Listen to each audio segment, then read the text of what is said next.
এলডোরিয়ার মন্ত্রমুগ্ধ রাজ্যে, যেখানে আকাশ গোলাপি এবং নীল রঙে ঝলমল করে, সেখানে সেলেস্টিয়া নামে একটি ইউনিকর্ন বাস করত। তার কোট ছিল চাঁদের আলোর রং, এবং তার মানি তারার সাথে ঝকঝকে। কিন্তু এটা ছিল তার অসাধারণ উপহার যা তাকে আলাদা করেছে। সেলেস্টিয়া তার শিং দিয়ে মন্ত্র বুনতে, স্বপ্নকে জীবনে আনতে এবং সাধারণকে অসাধারণে পরিণত করার ক্ষমতার অধিকারী ছিল। তিনি রঙের ফিতা দিয়ে আকাশকে আঁকবেন, চাঁদের ছাউনির নিচে ফায়ারফ্লাইসের সাথে নাচবেন, এবং হীরার মতো জ্বলন্ত শিশিরবিন্দু দিয়ে বোম ছিটিয়ে দেবেন। এক দুর্ভাগ্যজনক সন্ধ্যায়, গভীর অন্ধকার এলডোরিয়া জুড়ে হামাগুড়ি দিতে শুরু করে, আলো চিরতরে নিভে যাওয়ার হুমকি দেয়।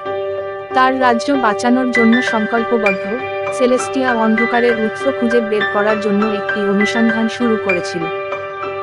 বিশ্বাসঘাতক বন এবং বিস্তীর্ণ মরুভূমি জুড়ে সেলেস্টিয়া যাত্রা করেছিল, তার জাদু তাকে পথের প্রতিটি পদক্ষেপে গাইড করে।